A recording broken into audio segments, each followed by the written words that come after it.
Ao longo da história, as perturbações da mente foram vistas de diferentes formas.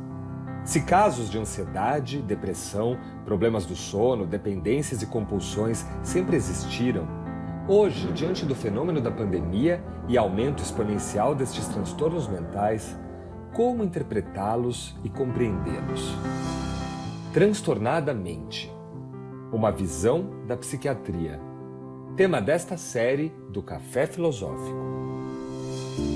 Se a ansiedade não nos deixa dormir, não dormir também nos deixa ansiosos. Um ciclo que vai trazendo muitos prejuízos para a nossa saúde física, mental e social, afetando de várias maneiras o nosso dia a dia. Todas as noites, os seres humanos põem de lado os invólucros com que envolvem sua pele e qualquer coisa que possam usar como suplementos aos órgãos de seu corpo. Por exemplo, os óculos, os cabelos e os dentes postiços e assim por diante. Podemos acrescentar que quando vão dormir, despem de modo inteiramente análogo suas mentes, pondo de lado a maioria de suas aquisições psíquicas.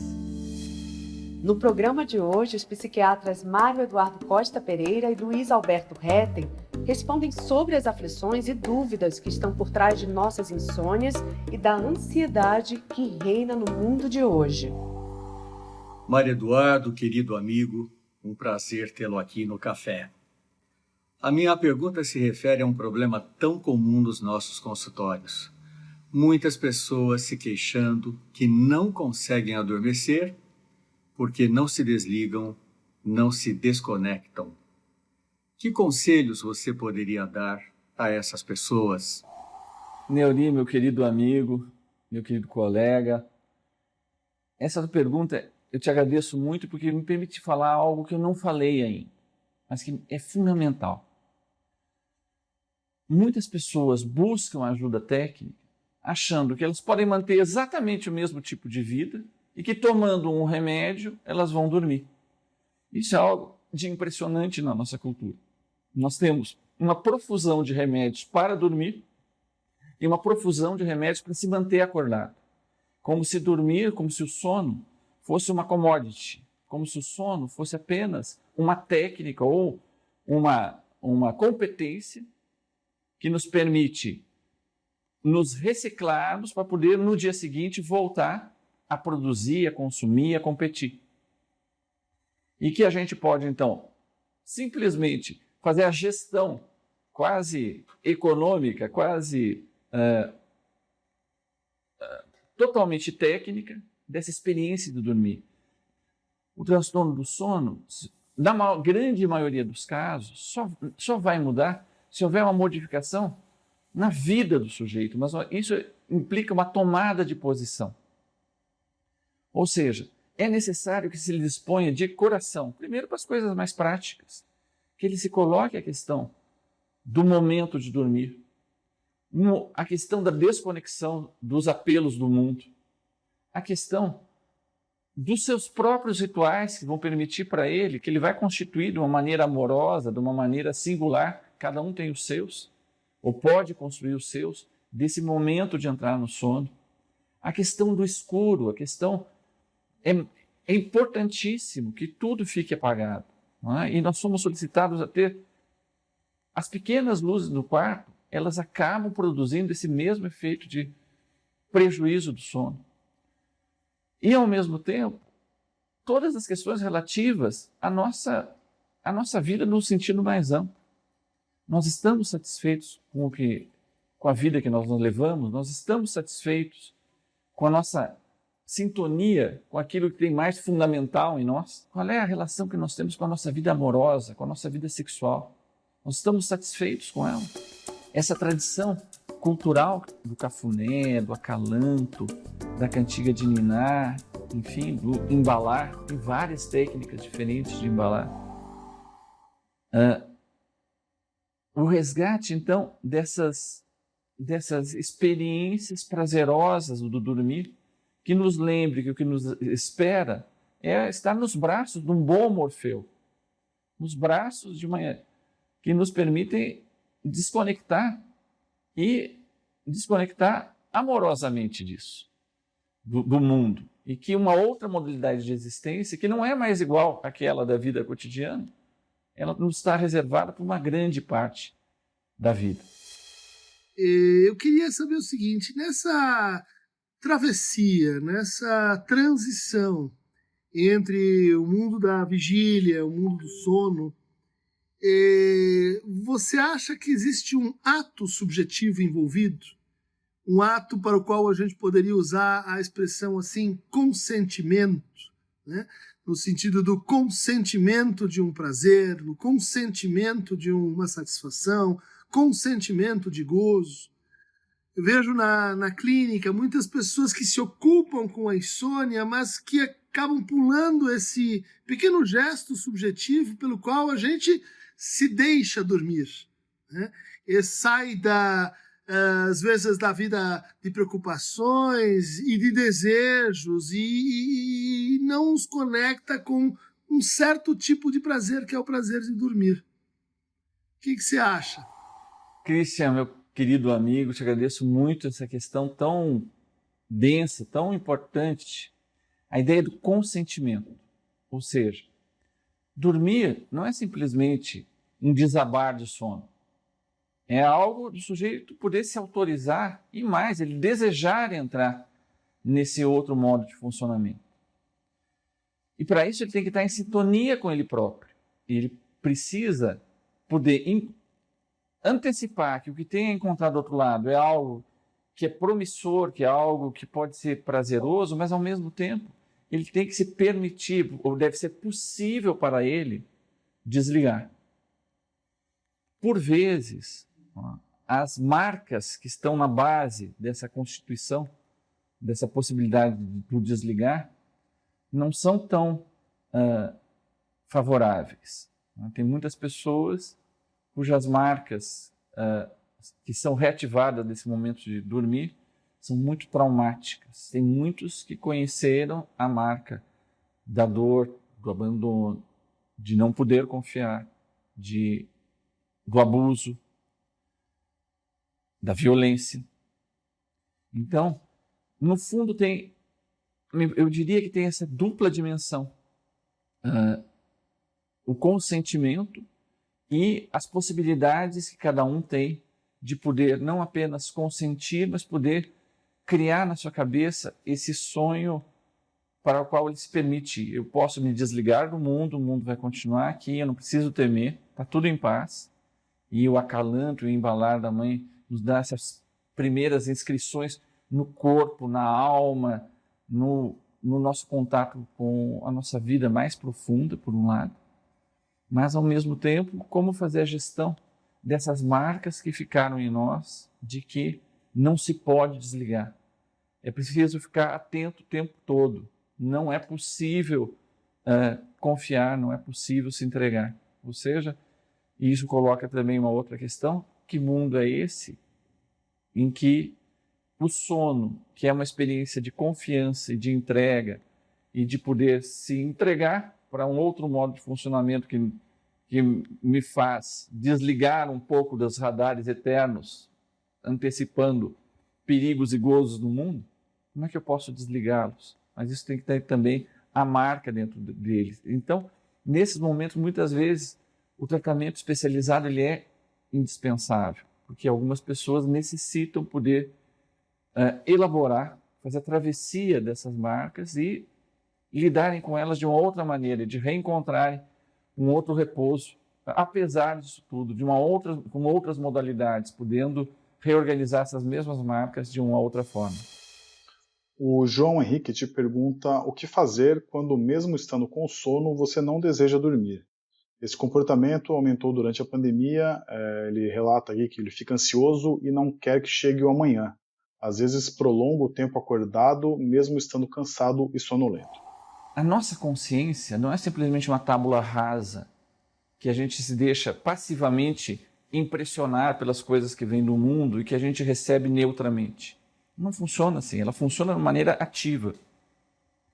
Nossa predisposição para o mundo, a nossa abertura para o mundo, ela tem primeiro uma tonalidade, não é? Do nosso estado de humor, mas basicamente nós estamos conectados com o mundo em busca dos indícios daquilo que tem a ver com o que a gente deseja, para a realização dos nossos desejos, dos nossos sonhos. E, por outro lado, tem a ver com antecipar aquilo que é perigoso para nós, aquilo que pode nos ameaçar. Então tem uma dimensão de desejo, uma dimensão de medo, e entre eles tem o estado desse balanço que a gente faz. Muitas pessoas não conseguem dormir porque elas estão a tal maneira empenhadas no que eu chamo dessa máquina de moer carne, que é a nossa vida cotidiana, de performance, de competição, de competência, de prazos, etc., que na hora de dormir, nesse momento da verdade da cama, diz assim, que vida é essa? Como é que eu posso dormir sem ter dedicado um único segundo para algo que me satisfaça naquilo que eu realmente desejo? Então, muitos não conseguem dormir porque não estão se... É como se eu tivesse que colocar um ponto final nesse dia sem estar suficientemente realizado naquilo que eu esperava da vida, naquilo que eu esperava de mim, naquilo que eu esperava em relação ao meu desejo. Outros não conseguem dormir porque eles estão a tal ponto preocupados com antecipar os problemas, as configurações, as suas realizações no dia seguinte, que eles não conseguem relaxar, eles não conseguem em nenhum momento desconectar. Não tem aquela voz que ficou marcada em algum momento na vida da gente, que diz assim, está na hora de dormir, agora é outra coisa. Mas eles não conseguem mais se permitir isso. Mas isso tem a ver não apenas com uma questão singular daquela pessoa, mas tudo em volta contribui para isso. Ou seja, dormir tem algo de revolucionário. Dormir tem algo de uma tomada de posição de cada um em relação a qual é o meu desejo, qual é a minha posição em relação à proposta do mundo e como é que eu posso fazer do meu jeito. Tanto, não apenas o momento de dormir, mas a minha instalação no mundo, porque a gente leva para a hora de dormir todas essas questões. Então, não adianta solicitar um tratamento para dormir apenas na base do medicamento ou do tratamento que vai mudar o comportamento do dormir. Mas, principalmente, ele tem que se dispor, essencialmente, a mudar sua relação com sua experiência do adormecer, com sua experiência do que ele vai encontrar na noite, e, em especial, do seu contato vivo com ele próprio. No próximo bloco... Que futuro é esse que não se constrói a cada noite? Que mal-estar é esse?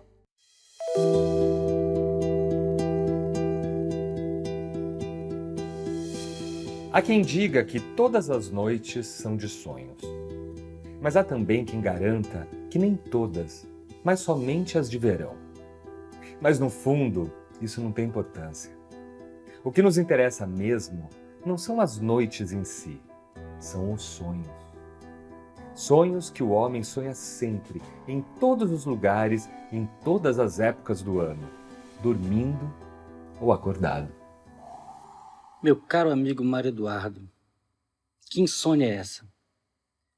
Por que a gente não consegue mais dormir em paz? Por que ninguém se lembra dos sonhos?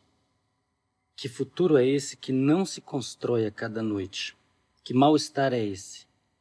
Os antigos diziam que a insônia era o sonho com um único objeto, um objeto central para a preocupação, que leva à ansiedade, à ruminação, à depressão, à dor psíquica e à morte. Como é que a gente sai dessa, professor? Que pergunta espetacular, meu querido Siddhartha. Eu fiquei com isso na cabeça agora te escutando, né? Que mundo é esse que a gente prepara sem poder dormir à noite? Que mundo é esse que a gente não consegue sonhá-lo, que a gente não consegue elaborá-lo no sono? E pega no contrapé a proposta da nossa vida cotidiana. Que a gente vai, desde a modernidade, a gente vai reconstruir o mundo, um mundo das luzes. É o iluminismo. Você fica sob o foco da luz e a luz iluminará tudo. E a razão é o elemento central, a consciência é o elemento central desse organização, tanto da vida interior como da civilização e do projeto de futuro. Ele é todo calculado, ele é utilitarista, ela é técnica, ela é formal. Mas o que você está chamando a atenção é que nessa outra modalidade de funcionar, nós temos categorias mentais que nós não conhecemos na vida de vigília. Nós temos a possibilidade da desconexão das nossas formas habituais de organizar as nossas maneiras de conceber o mundo, de estabelecer uma gramática, estabelecer uma semântica da nossa relação conosco e com o mundo. E, a partir daí, nós temos uma outra situação, temos uma outra possibilidade de criatividade. No sonho, e o Siddhartha tem esse livro importantíssimo, o Oráculo da Noite, que justamente ele destaca esse aspecto. Como na noite nós temos, na experiência do sono e do sonho, a possibilidade de nos lançarmos às grandes questões, às grandes marcas que ficaram em aberto e começar a testar novas maneiras de lidar com elas, de uma reorganização, de se colocar essas questões de outra forma, de reorganizá-las de uma forma criativa, inusitada. E essa questão que para mim me soa muito forte, Siddhartha, realmente assim, que civilização é essa que espera poder criar um mundo se esquecendo da criatividade do sono e da noite? Mas eu diria apenas mais uma coisa. Tem alguns que diriam, bom, mas é isso aí o melhor que o homem conseguiu, o melhor que a civilização conseguiu. E alguns diriam, esse é o fim da história. E eu diria que a história está só começando. E como uma pessoa muito iluminada nessas questões, já disse uma vez, o fim da história é só mais uma história. O Leonardo Brandão pergunta que impactos poderemos ter com essa nova jornada de trabalho na saúde das pessoas, levando em consideração que seu tempo de sono diminuiu. É uma das crises nós vivemos num mundo que ele é basicamente um capitalismo globalizado. Não há limite.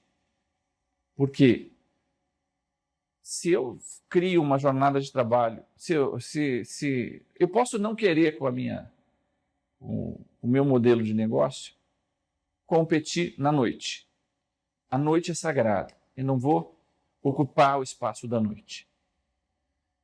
Se eu não fizer isso, mas tiver alguém que faz, e aquele que compete comigo, ele vai crescer. Ele vai se tornar mais forte do que o meu próprio negócio, ele vai acabar quebrando o meu negócio.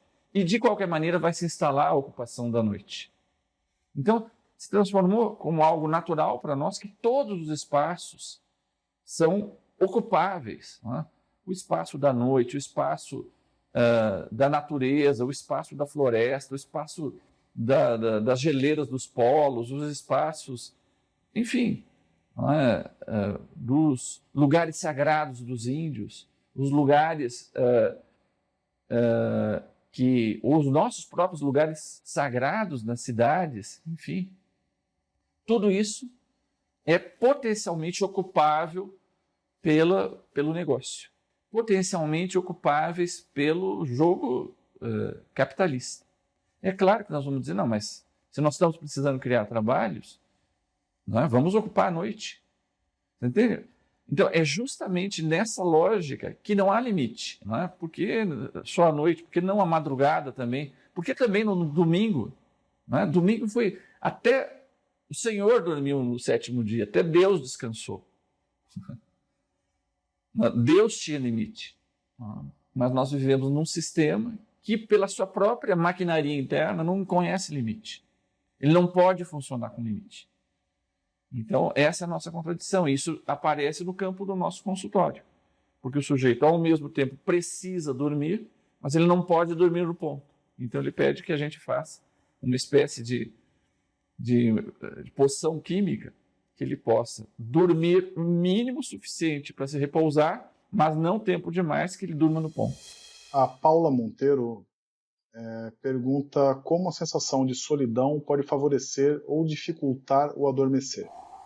Excelente pergunta, Paula. Veja, O Freud, ele dizia que o sono é a experiência mais solipsista, mais narcisista, mais solitária possível. Porque você tem que conceder, se desligar de tudo e fazer uma espécie de um mergulho em que nem o seu eu mais é senhor. É um reencontro com aquelas coisas, com aquelas marcas mais fundamentais, sem a mediação nem do mundo e nem da razão, da consciência, do pensamento, ou das formas habituais de pensamento. Ou seja, o sono, ele é uma experiência de solidão, mas deve ser criada a condição para que essa solidão seja vivida como algo de vivo, como algo amoroso, como algo de criativo. Um reencontro com as questões que são mesmo fundamentais, em que o sujeito deixa de se distrair com os problemas da vida para finalmente poder se ocupar daquilo que conta no fundo para ele, que é a outra cena. É a outra cena que dá sentido para essa vida mundana e não o contrário. O sono te dá essa possibilidade solipsista, solitária de se encontrar com essa matéria-prima. Mas justamente o que a gente encontra lá não é simplesmente um eu desconectado do mundo. A gente reencontra lá esse outro que nos constituiu e que é tão íntimo ao nosso ser quanto a nossa língua materna, que ela já diz, não fomos nós que criamos a língua, é a língua que aprendemos com a mãe. Ela está toda essa matriz também tem a mãe dentro, tem algo de materno, tem algo desse outro que nos constituiu, que é reencontrado lá. Então, mesmo nessa experiência mais solitária, nós estamos reencontrados com aqueles que nos marcaram, com as experiências que nós tivemos com os outros, com a tradição de muitos outros que eles instituíram em nós. A siesta é um momento sagrado, ou era, não é? E a siesta também tem essa coisa que eu diria de civilizatório, de revolucionário. Num certo momento do dia, apesar de que Nova York não dorme nunca, naquele momento para tudo, porque naquele momento a gente vai fazer a siesta. Eu diria que isso é um grande sinal de civilização. Não acho que a siesta tenha que ser a solução para todas as culturas do mundo, mas eu acho que há algo que a siesta nos lembra, é que nós somos humanos e que temos necessidade e prazer em dormir. O sono e a nossa modalidade, que eu estou chamando aqui de noturna, mas não necessariamente noturna, a nossa modalidade de existir no modo sono, no modo sonho, faz parte da vida, faz parte da existência. Ele deve ser preparado, ele deve ser construído, ele deve ser servir inclusive como uma matriz criativa, revivificante da vida cotidiana. A insônia é um sinal de nós mesmos, mandando a nós mesmos que nós, nesse mundo, hoje, aqui e agora, tem alguma coisa que retorne que não está bem. E que ele é um sinal de alerta. A insônia, ela nos chama a atenção para qual é o grau de sintonia que nós temos com a nossa vida, com o nosso mundo, com a nossa sociedade e com o projeto cheio de desejo, de amor, que a gente pode e deve tentar construir a partir da gente mesmo e com os outros. Então eu diria que a insônia, ela claro, é um problema clínico, mas ao mesmo tempo é um sinal que pode nos abrir para uma verdadeira investigação e transformação profunda de nós mesmos, de uma interrogação profunda da nossa sociedade e da nossa cultura. No próximo bloco, a ansiedade era entendida como quase que um efeito colateral do sucesso.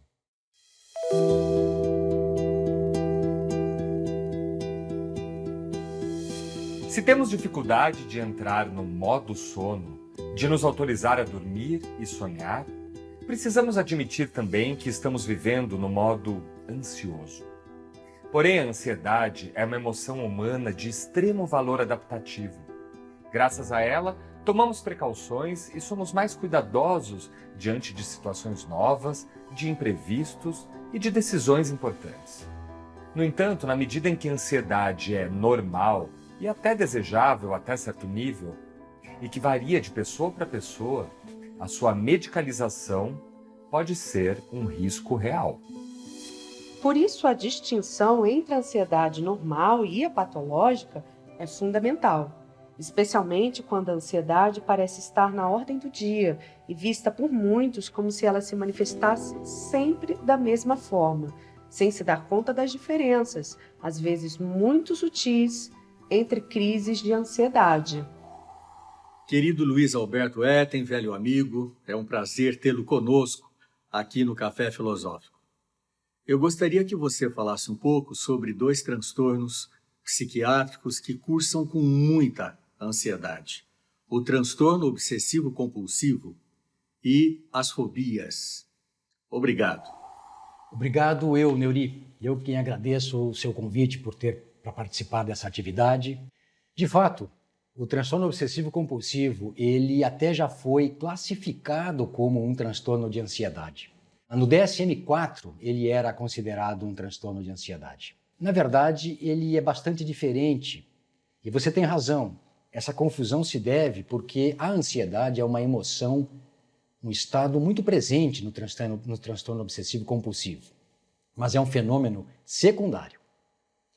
O que desperta a ansiedade são as obsessões, são aquelas ideias fixas, repetitivas, intrusas, que invadem a vida mental sem pedir licença, perturbando o funcionamento mental e o encadeamento normal das ideias, e que, além de gerarem a ansiedade, despertam e motivam os comportamentos ritualísticos, chamados atos compulsivos, que também, ao mesmo tempo, aliviam a ansiedade, porque é o caminho para que ela seja desfeita ou que se desfaça o conflito que surge na cabeça da pessoa, mas os comportamentos compulsivos também aumentam a ansiedade na medida em que nem sempre é possível desempenhar ou fazer esses comportamentos ritualísticos.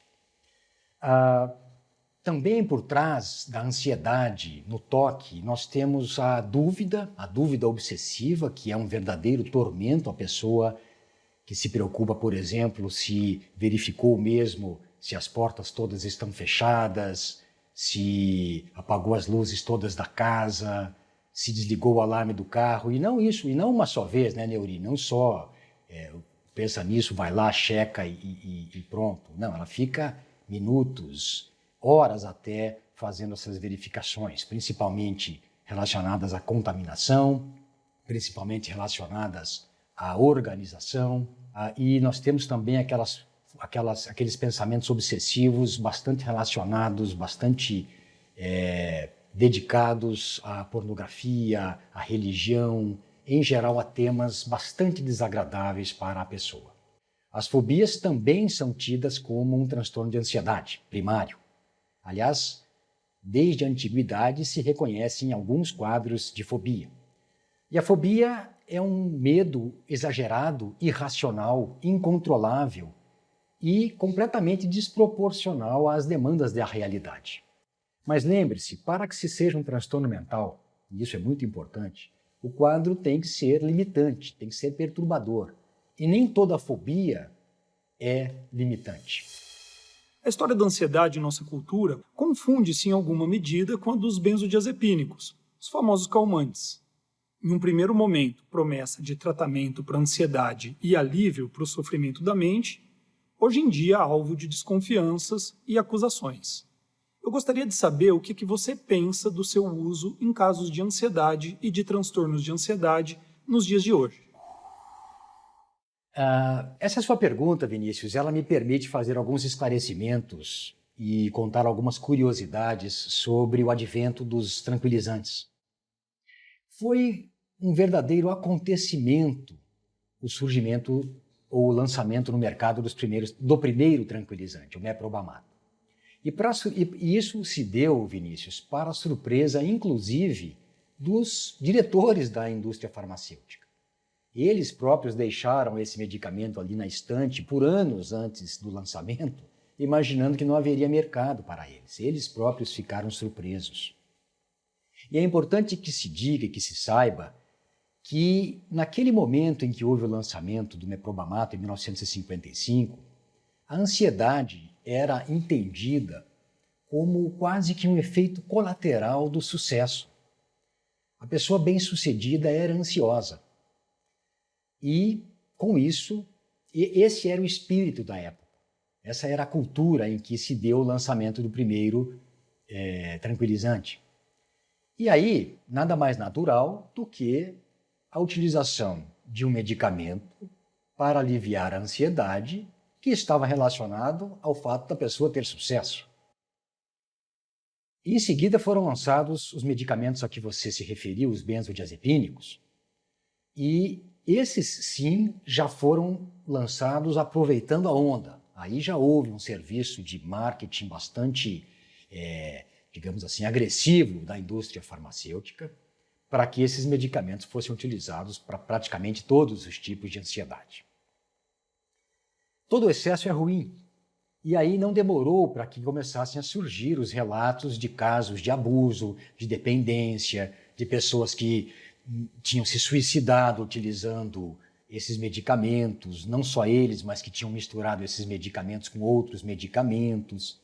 E aí, o que era tido até então como algo extraordinário, se essa sensação é indicativa de sucesso e ao mesmo tempo é desagradável, por que não tomar um medicamento que me alivie o incômodo que ela causa e me permita desfrutar da minha vida?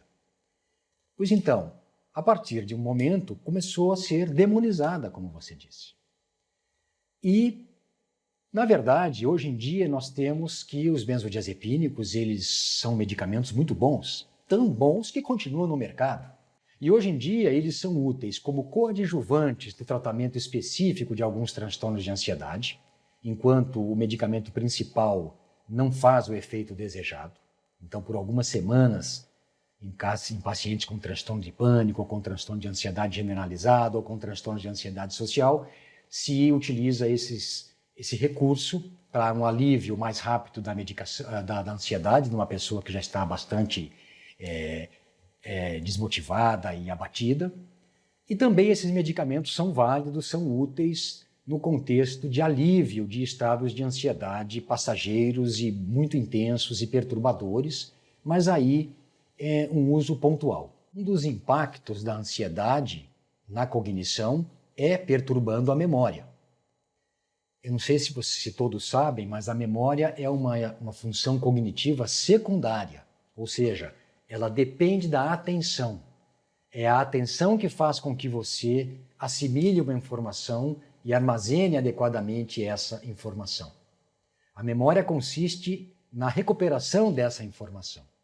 Se você, porque está ansioso, não assimilou direito a informação e não a organizou, não a registrou de maneira organizada, você terá uma falha de memória por causa do déficit, da perturbação da atenção. O remédio utilizado por tanto tempo na dependência da dose pode causar alguma falha de memória, mas mais comum hoje em dia por trás das falhas de memória é o aumento da ansiedade e o volume de informações que nós todos temos que elaborar. É bom que se saiba que são raros os casos de dependência em pacientes utilizando esses medicamentos sob prescrição, sob orientação de psiquiatras. No próximo bloco, a ansiedade, como a raiva, é uma emoção ativadora. Ela energiza a pessoa.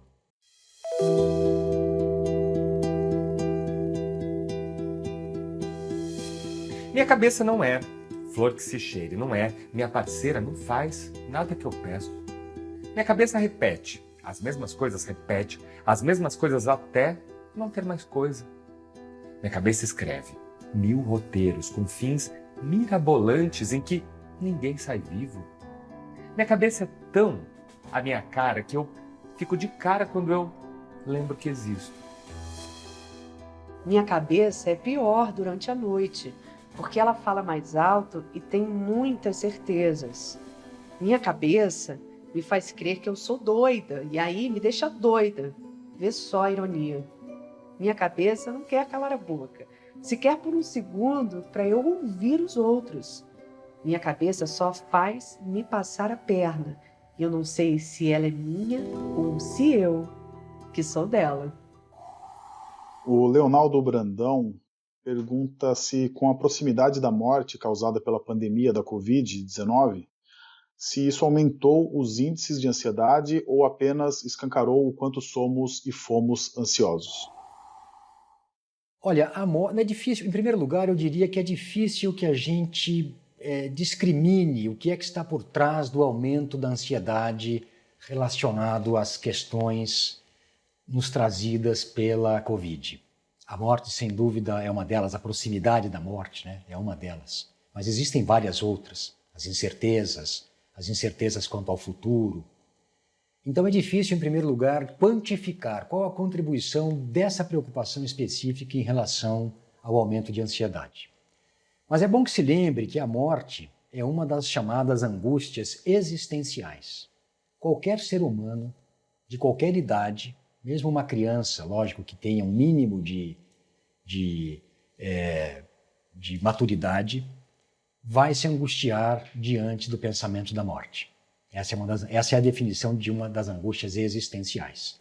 E o que a Covid, a pandemia, fez foi, de fato, nos trazer para muito próximo dessa ocorrência. As pessoas morrem, as pessoas já nascem sabendo que vão morrer, as pessoas sempre morreram, estão morrendo mais, e isso, sem dúvida, nos assusta, e isso nos traz mais angústia e nos obriga a trabalhar essa questão da existência da morte. Então, acredito que houve, sim, uma contribuição da pandemia no sentido de nos abrir os olhos e de nos trazer para essa dura realidade que nos obriga a enxergar a morte. E eu terminaria essa pergunta, essa resposta, fazendo um comentário, que o que se faz para diminuir a angústia relacionada à morte? Viva bem, viva agora, aproveite a sua vida, controle a sua ansiedade, porque a sua ansiedade te joga para o futuro, em princípio para coisas ruins que podem acontecer no futuro. Viva o presente, viva agora, porque é essa a vida que temos. A Alessandra Mello pergunta se outra questão seria sobre a geração de ansiedade pós-estresse traumático. Ela pode se desencadear quanto tempo depois? Alessandra, muito obrigado. Eu estava esperando mesmo que alguém fizesse essa pergunta sobre o transtorno de estresse pós-traumático ou sobre as reações agudas ao estresse. E a ansiedade faz parte do quadro de estresse pós-traumático, mas ela é um fenômeno secundário. Nós temos o trauma, que seria uma vivência bastante perturbadora, bastante pesada, e como parte da reação ao trauma, que é o que nós chamamos de estresse, o estresse é a reação do organismo àquele acontecimento que provocou um desequilíbrio físico ou mental. Então, como parte do estresse, nós temos a ansiedade, mas não é um sintoma principal. Os principais sintomas do transtorno de estresse pós-traumático têm a ver com a rememoração do trauma, quer seja por uma memória ou a intrusão de uma imagem ou um sonho, um pesadelo com o ocorrido, com um estado de amortecimento emocional, então vai na direção oposta à ansiedade, a pessoa fica meio que embotada, meio que com as emoções anestesiadas, amortecidas, todas elas, e uma tendência, uma preocupação em evitar estímulos que, de alguma maneira, remetam ao trauma, e ao mesmo tempo, e por último, um aparente paradoxo, né? A pessoa fica mais sensível, ela fica mais reativa a estímulos emocionais. Então a pessoa se assusta, ela tem esse reflexo de sobressalto muito mais exacerbado do que as pessoas que não sofreram o trauma. Mas, como você viu, a ansiedade faz parte, mas não é uma manifestação principal relacionada ao estresse pós-traumático. O Leonardo pergunta, ele diz que é professor e trabalha com crianças e adolescentes e como retorno ele observa que muitos alunos estão com um comportamento diferente do que se observava antes da Covid-19. A pergunta que ele faz é como identificar se estão ansiosos ou é apenas medo. Puxa, Leonardo, olha, eu entendo o que você está dizendo, eu acho que isso de fato está acontecendo, é realmente um fenômeno que está sendo visto. Eu, como já disse, não sou psiquiatra de infância e adolescência, mas eu tenho notícias de que as crianças na escola e mesmo no convívio familiar não mais se comportam como antes. Eu não tenho dúvida de que elas estão, sim, mais ansiosas. Eu tendo a pensar que a imensa maioria está apresentando uma reação de ansiedade normal, que se manifesta em crianças de uma maneira um pouco diferente do que se manifesta em adultos. Então a criança fica mesmo mais assustadiça, fica um pouco mais irritada, fica um pouco mais rebelde, fica mais emotiva, mais predisposta a alguns acontecimentos assim de explosões de emoção, de choro, de angústia, medo ao dormir. Leonardo, eu acho também que contribui para esse estado de ansiedade basal mais alto nas crianças um certo desencontro de informações. Como eu já disse, eu acredito que a solução para que essa emoção fosse menos exacerbada em crianças teria que haver uma coerência e uma consonância nas diversas mensagens que se escuta nos diversos níveis. Então, pais, professores, educadores, influencers deveriam dizer a mesma coisa, pelo menos buscarem um denominador comum, se não concordam em tudo, pelo menos que busquem um denominador comum, para que nós tenhamos assim um norte, para que nós tenhamos uma direção a seguir e uma justificativa para tomar algumas providências, mesmo que elas sejam desconfortáveis e desprazerosas e limitantes. A pergunta da Vanessa é se a ansiedade pode ser canalizada para alguma compulsão, como comida, bebida, compras. E a resposta, Vanessa, é sim. Sim, principalmente comida. São felizes daqueles que, quando ansiosos, emagrecem. A imensa maioria ganha peso porque descontam na comida. Com relação a comportamentos assim compensatórios, como compras, jogo, não necessariamente eu colocaria a ansiedade como um fator causal. Eu consideraria que a partir do momento se forma ali um círculo vicioso e a ansiedade ela é ao mesmo tempo causa e consequência de alguns comportamentos, como você citou, compras compulsivas ou mesmo compras em excesso, jogos, dedicação a jogos eletrônicos. Eu acho que ali, num dado momento, a ansiedade entra na equação e não mais se identifica o que é causa, o que é efeito. Mas, respondendo à sua pergunta, sim, a ansiedade pode estar por trás de perturbações do apetite, do sono e do comportamento. O Leonan Oliveira pergunta se o homem pré-histórico sofria de ansiedade ou a ansiedade é uma condição do homem moderno, o homem contemporâneo. Muito boa pergunta, Leonan. É uma questão realmente ainda não completamente resolvida. Existem aqueles que insistem que a ansiedade seja uma construção social, muito relacionada com o nosso tempo. Mas eu tendo a pensar que sim, que o homem das cavernas, o homem mais antigo, tivesse lá os motivos de ter ansiedade. Se ele não tivesse experimentado ansiedade diante de alguns perigos em potencial e diante de algumas ameaças, nós nem estaríamos aqui.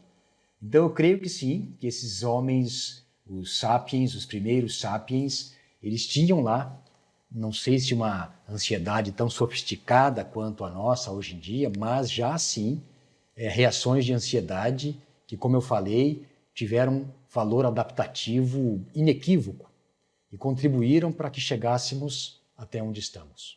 Da mesma maneira que a ansiedade pode ser canalizada para alguns comportamentos ruins, digamos assim, para excesso de consumo alimentar ou mesmo para consumo de drogas, ela também pode ser canalizada para algo bom, para algo construtivo. E daí depende você identificar o que está acontecendo consigo. A ansiedade, como a raiva, é uma emoção ativadora. Ela energiza a pessoa. Por isso a inquietude psicomotora, por isso aquela sensação de que quer fazer várias coisas. E se essa ansiedade for identificada como a emoção que está ali perturbando, ela pode perfeitamente ser canalizada, ela pode ser perfeitamente utilizada para que se faça algo construtivo, para que se realize ações que não só sejam benéficas para a própria pessoa e para o pequeno grupo dela, como também para a comunidade como um todo. Mais reflexões no site e Facebook do Instituto CPFL e no canal do Café Filosófico no YouTube. Se a insônia é uma marca da nossa civilização, o consumo de tranquilizantes, de indutores do sono também o é. Tudo o que contribui para confundir, contribui para aumentar a ansiedade.